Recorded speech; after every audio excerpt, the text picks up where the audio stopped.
Hey everyone, it's an exciting time in our community as we are about to welcome all of the Breeders' Cup festivities. The weather looks great and we couldn't be more thrilled.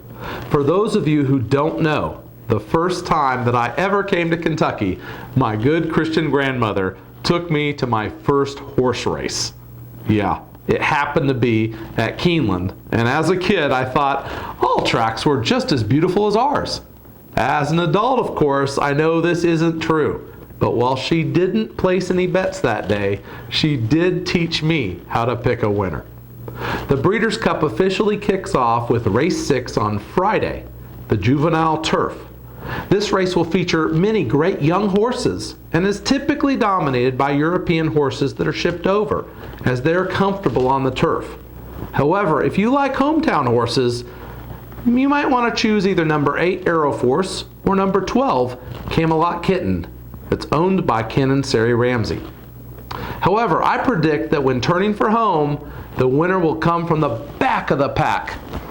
Look for the European number 13, pronounced Cymric, C-Y-M-R-I-C. He'll be in the blue, or she'll be in the blue silks and cap and come flying from the back for the win. And I also like number 14, Hit It a Bomb. This horse closes faster than any other I've seen in recent memory. The last race, 3 furlongs and 33 seconds flat. Fast. Race 7 on Friday is the Las Vegas Dirt Mile. And in this race, I'm picking the Todd Pletcher trained Liam's Map in the number 3 spot. He was considered to take on American Pharoah in the Classic on Saturday, but according to his trainer Pletcher, this horse is a brilliant miler. So they're going to go with what they know. I like Liam's Map to win by 2 to 4 solid lengths as a great champion. So who will place? Well, historically, the mile at Keeneland, due to its tight corners, favors those horses drawn inside on the rail. So I'll be looking at horses from everyone like number 5 Leah, a Claiborne horse, to number 1 Red Vine. Come on, everybody loves licorice. And number 2, Radster, for the 2 and 3 finishers.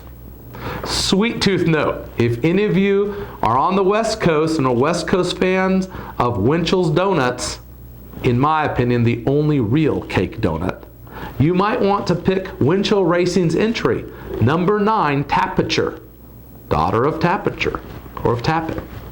If she's still in the race after the first turn, then look for this horse to finish strong. Race 8, well, that brings us to the Juvenile Fillies Turf. And this race also features a field of European turf runners. But I'm going to try to beat the international contingent that's in the race with the fastest horse in the race. Number 4, Catch a Glimpse. This horse is really aptly named, because I predict she'll run straight to the front and play a game of catch me if you can with the rest of the pack.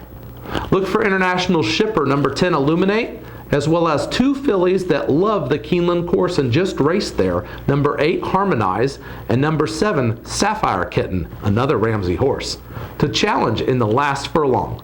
Think of it as home court advantage.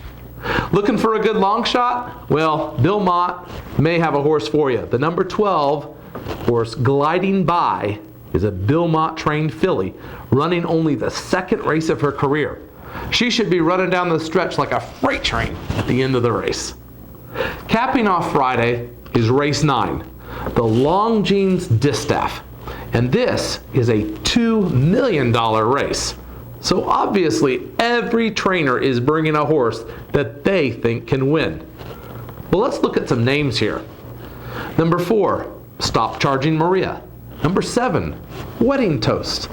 Number 12, Got Lucky. And number 14, Sheer Drama. Those are some of my favorites, and they might be some of yours. But for me, when I looked at the names in this race, I felt like Paul on the road to Damascus. Now hang with me, folks, hang with me. The heavens opened up, and Grandma dialed in, and she told me who's going to win. And the name says it all. Number 1, I'm a Chatterbox. Doesn't that remind you of anyone? This Larry Jones trained horse could take it all. just as the drones-trained lovely Maria did so in the Kentucky Oaks. And yes, I picked that race too. Hopefully a few of these are winners, and if not, hey, we tried our best. But remember, whether it's stocks, whether it's bonds, whether it's insurance policies, employee benefits, pension plans, or yes, thoroughbred racing at its finest, I love to analyze things. It's my favorite part of the job. That's what drew me to the career in financial planning, and it also drew me into a love of horse racing. So that's why I'm sharing with you today. This ongoing puzzle that none of us can solve, whether it's the stock market, whether it's horse racing. As life changes, when the kids leave home, when one retires, that's change. It's hard to predict what's going to happen. At the same time, seasonal changes like the weather patterns can greatly affect how a horse performs on any given day. The fun part is trying to figure it out. And it's really fun when you're right and you're in the winner's circle. Look for my Saturday picks coming soon, and enjoy this amazing time here in the community of Lexington, Kentucky that we call home.